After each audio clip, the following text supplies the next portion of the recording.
Hi guys, today I'm playing Mega Me Test. You can play any game. I'm also playing any game.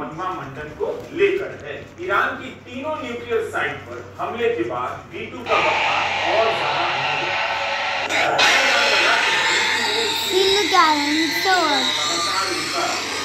बीच हवा में कई बार ईंधन भरना पड़ा।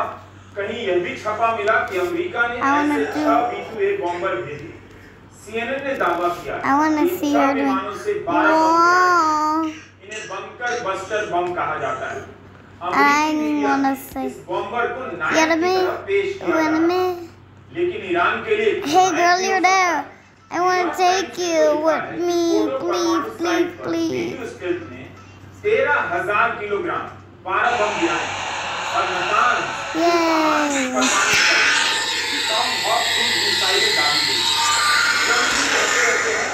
क्षमता वाला बम गिराने का विमान केवल अमेरिका के पास है, किसी और के पास नहीं। अब एक सवाल का जवाब दीजिए। 13 जून को इस्राइल ने ईरान पर हमला किया।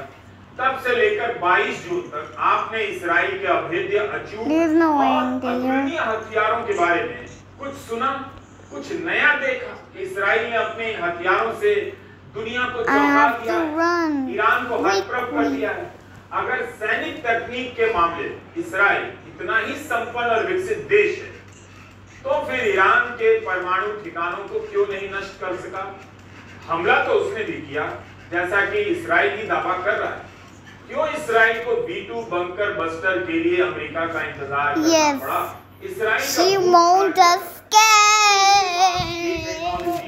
टेक्नोलॉजी है। इस्राइल किसी सैन्य क्षमता को लेकर कितने किस्से गढ़े गए, मिथक भी उसी के नाम पर उससे दोस्ती के बहाने बनाए जाते, उसकी नाइंसाफियों को नजरअंदाज किया जाए और पीछे से धोखे से मारने की क्षमता उसकी जरूर है, पेजर में धमाका कर देगा। लेकिन इस जंग में वो अपने किस हथियार का प्रदर्शन कर सका? क्यों ईरान की सुपरसोनिक मिसाइलों की चर्चा हुई? एक समय था जब इस्राइल की चर्चा होती थी, लेकिन अब इसकी चर्चा कुछ कम नहीं पड़ रही। सुपरसोनिक मिसाइलों ने आयरन डोम को बेकार कर दिया। तभी तो अमेरिका ने नौसेना का जहाज भेजा ताकि which one is Alina? किया जा सके। I know. Which one is Alina? या फिर अमेरिका के B2 बॉम्बर की हमारी बात करना चाहते कि कैसे युद्ध this is Alina. this is Alina. हथियारों को अभेद्य this is Alina. उनका गुणगान करता this is और Alina. हथियारों के बाजार में She's actually a girl. बना देता है। See, she got two. Invisible, strike anywhere, anytime, unmatched, cutting edge, revolutionary precision, decisive, deterrent. Lisa, see this goes. Lethal, See, it's a girl. formidable. ये सब कुछ विशेषण है। I wanna बॉम्बर के लिए इस्तेमाल किए जाते हैं। You will hear her. क्षमता को उभार के बताते हैं कि ये रेडार को चकमा दे सकता है, बीच मैदान में रणनीति बदल सकता है। इसे देखते ही दुश्मन में लंबी दूरी तक हमला करता है, सटीक हमला करता है और जमीन दबे टारगेट पर हमला करता है। रिपोर्ट हो रहा है I'm just joking, bro. उड़ रहा है जो हमला कर भी सकता है। अमेरिका के साथ लिया न्यूक्लियर बॉम्ब जो है वो तो हमला नहीं कर सकते, क्योंकि तुम खुद को भी डैमेज कर लेंगे, दूसरों को भी डैमेज कर लेंगे और वो यूज करेंगे तो ये तो यूज कर सकते हैं। So one of them are Alina. This is will be Alina. Hey girl, can you? Girl! This is a good thing I was not dead. Hey girl, I'm not dead. I want to marry you. And I want to stay. Trump ने बम गिराने के बाद हमले को सफल बता दिया, लेकिन अगर उनका दावा सही नहीं तो Yes, I am not dead. क्या इसकी महिमा होगी कि ईरान ने इस तरह से भूमिगत प्लांट बनाया है कि 12 बम गिराकर Let's push you down. 1,000 kilogram का बताया जाता है। इसलिए वो 3 बम 4 बम डालते हैं एक पे, ताकि वो डिजाइन चमगादड़ जैसी देखने में आकर्षक भी लगता है, खूंखार भी लगता है। कहा जाता है कि एक छोटे पक्षी की तरह दिखने के कारण रेडार की नजर से बच जाता है। यूएसएसआर के बिखरने के बाद अमेरिका ने 21 B-2 उस समय एक विमान दुनिया का सबसे स्टेल्थ बॉम्बर की तरह के विमान हैं, लेकिन उनकी जानकारी अभी बस इतनी कि 50,000 फीट की ऊंचाई से हमला कर सकता है। 13,000 किलोग्राम के वजन का You are the ugliest princess ever seen. You are the ugliest princess I ever seen. Oh my gosh, you're so ugly. Dad, you know this girl is so ugly. She's acting like a princess. Ugly princess. Ew. So ugly.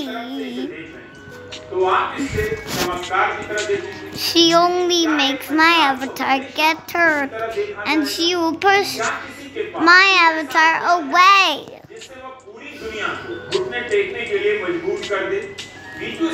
Can you see that girl who's acting like a dumb princess? Yeah, I see her. Oh my gosh, what is this? I hate that girl. Why is so ugly?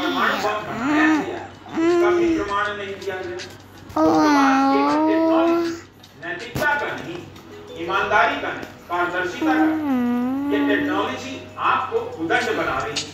Hey girl, I want to see your skin turn so cute. और bunker buster bomb का video दिखाते थे। अमेरिकी media के एंकरों ने पहलवान जैसा you broke your hand.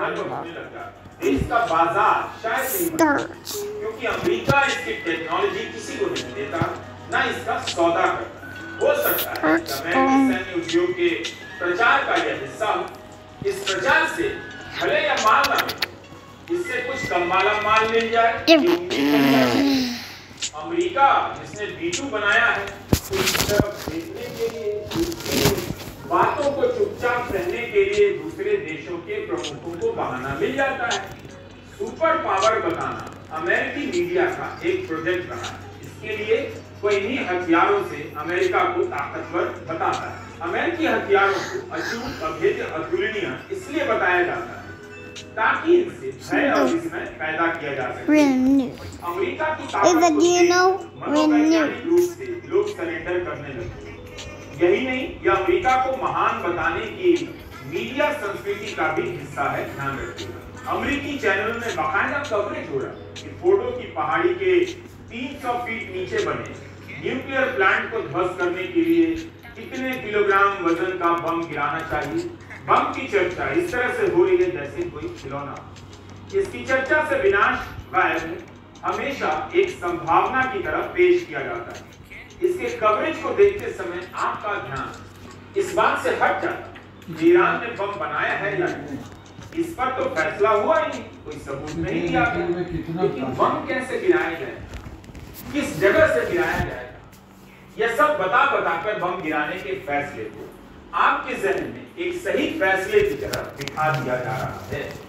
इसीलिए ध्यान गया कि अमेरिका के चैनलों में, अखबारों में ईरान की फोटो पहाड़ी के नीचे न्यूक्लियर फैसिलिटी को टारगेट करने का इतना ग्राफिक्स क्यों बन रहा है।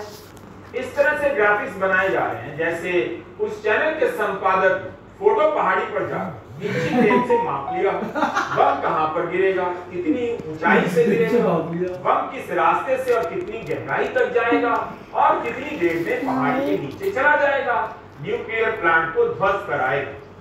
हर तरफ इसकी क्षमता का बखान है। यह किसी पहाड़ के भीतर 60 मीटर तक जा सकता है। इस्राइल के पास भी इसी तरह का बम है, लेकिन वह बहुत भीतर तक नहीं जा सकता।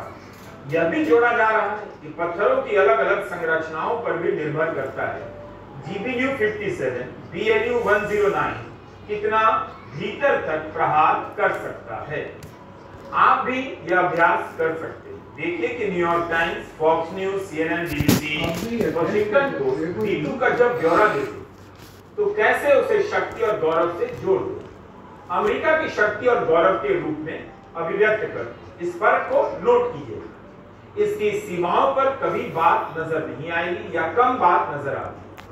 ऐसा लगता है कि V2 के उड़ते ही ईरान घुसने पर आ जाएगा, मगर हुआ तो नहीं। इसीलिए अभी कई तरह की थ्योरी आने वाली है कि अमेरिका ने जो बम गिराया है वो भीतर तक गया या नहीं, क्या फोर्डो को नष्ट कर चुका है।